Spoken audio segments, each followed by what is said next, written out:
The first time you beat Metal Gear Solid 5, you probably had a few thoughts. What? Huh? No way. The reveal is absolutely fantastic, and it resulted in numerous discussions on Venom's character and Big Boss. Venom Snake is an honorary snake. We count him among the family. Of course, for all intents and purposes, he is a snake. He's Big Boss. Character analysis would mean that we here at TK&M would break down a character's backstory, upbringing, and choices. The Metal Gear Solid series has extensive lore and numerous games spanning decades, so doing analysis on characters like Ocelot or Big Boss are not easy. Like, for real, what was Ocelot doing in Metal Gear Solid 4? Okay. As tempting as Ocelot might be, this is a Venom Snake video. So, without further ado, part 1.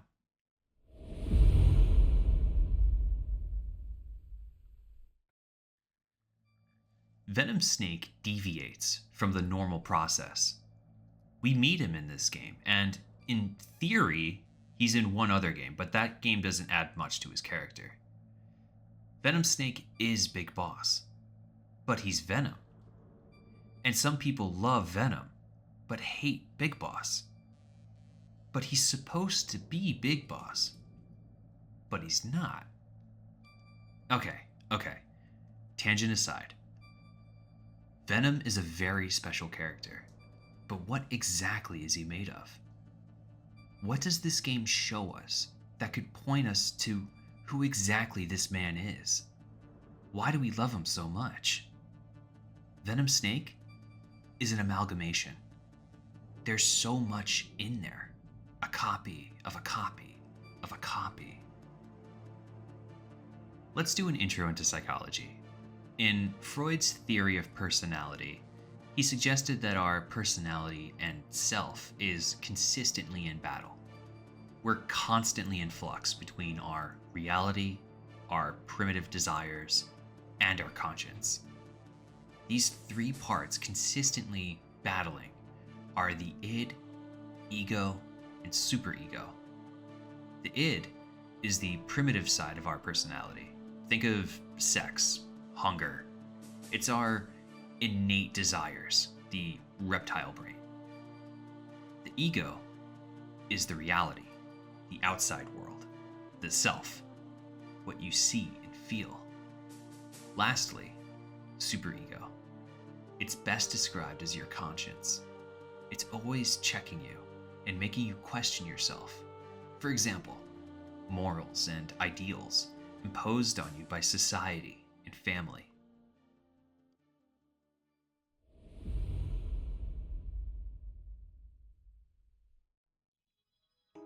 On a daily basis, we navigate these three parts of our personality. Let's say you're a scientist and you love building big robots.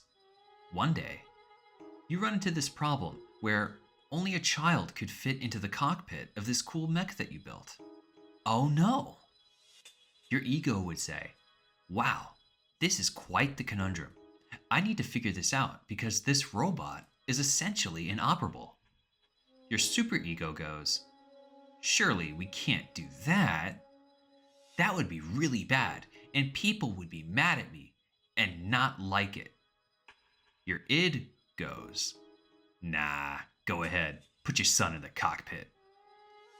Freud suggests that we navigate these parts of our personality constantly. A never-ending war. It's all internal and not visible to others. This is the ultimate battle in Metal Gear Solid 5. Venom's personality is not made up of his childhood nor his experiences. His brainwashing is to make him Big Boss, not Naked Snake, not John. What makes up Venom then? If you and I are made up of these three distinct provinces of personality, as Freud suggests, then what makes up Venom? What is he battling? Venom's big three are the medic, Big Boss, and Paz. And no, I'm not talking about astrology. Venom's personality is the result of the brainwashing, the group persuasion that reinforces the Big Boss persona, and his unconscious mind fighting for realization. The reality, the ego, is what we play. We play as his ego, the legendary soldier Big Boss. This is what is front-facing and present. The id is the medic, pushed to the wayside and appearing when it matters most, saving the lives of others. The superego is Paz, trying to bridge the gap between the two, hoping to bring to light what's been buried deep. Paz's presence in the game stands as a catalyst for truth. To reference Freud again, this conscious and unconscious parts of our brain are spoken as two parts of our minds, both influencing our behavior. Conscious being what we know for sure, and the unconscious being things we've buried away. The brainwashing done on Venom, on the medic, is truly fascinating when you think about it in conjunction with the group work cult mentality of Outer Heaven. Experts, such as John Atack, an author who first gained notoriety for speaking out against Scientology, have expressed that the goal of any clinician supporting clients who have been brainwashed is supporting clients in pursuing their own autonomy and not replacing the authority figure and structure. It's no wonder that Venom continued to fulfill this role. He was conditioned to, and his surroundings gave him no chance to do anything other than that. The reinforcement that the soldiers gave him. No shame on them, as they were none the wiser, versus Ocelot's continued conditioning. And I know, we're not going to tackle the self-hypnosis thing right now, okay? That's for another time. With the frequency in which you're meant to do missions, with the consistent rescuing of soldiers and maintaining of Outer Heaven, you're consistently focused on what you're supposed to do as Big Boss. There's no time to deviate from the main plan. There has always been one plan. When does the game deviate from that? During instances where we're not following the main goal. At his core, Venom is the medic. That is who he was and who was taken away due to the brainwashing. But when does he reappear? Of course, the medic would take death seriously. He's a medic. Why else would we have 2 funeral scenes in this game alone when this series is full of death? How do we know that that was the medic? What would Big Boss have done in a similar situation? I mean, why build Zanzibar land?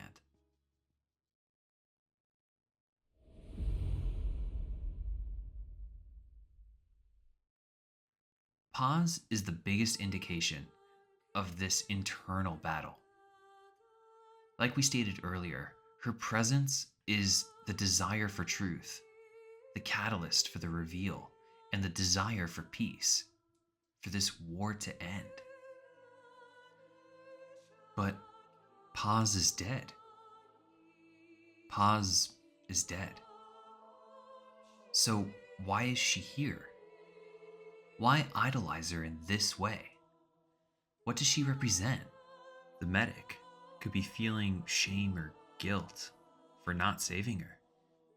She was one of his men that died. After all, Venom Snake takes death very seriously. In comparison, how does Big Boss feel? We'll be putting the people in this hospital in the line of fire. They'll be your shield and necessary diversion to buy us some time. What always stood out to me, though, is what Ocelot says about Paz during the first time you meet her. It looks to be a kind of dissociative disorder. Dissociative amnesia, where memories are blocked out to protect the mind, and dissociative identity disorder, the whole personality changes. What we're seeing seems to be a combination of the two. She truly believes she's nothing more than a student living in 1974. As you complete her mission and accept her death, the game ends with her revealing it all. Peace day never came. Every morning I wake up expecting it to come, but it is always 3 days away. That cannot be it. I have not woken up at all. It is just a dream. It is all a dream. I am in it, and you are in it too. I am the dreamer, but you are having my dream. Do you get it now? You do, don't you? Peace day never came. We bought our daily bread with money paid to us for killing. Maybe us getting killed was just balancing the scales. You know, Mother Base was never the heaven we wanted it to be, but I was still happy to have lived with everyone there. It was such a short time, such a hypocritical peace.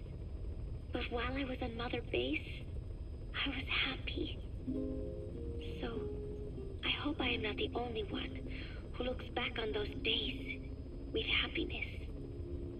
There is more to remember than hatred and rage.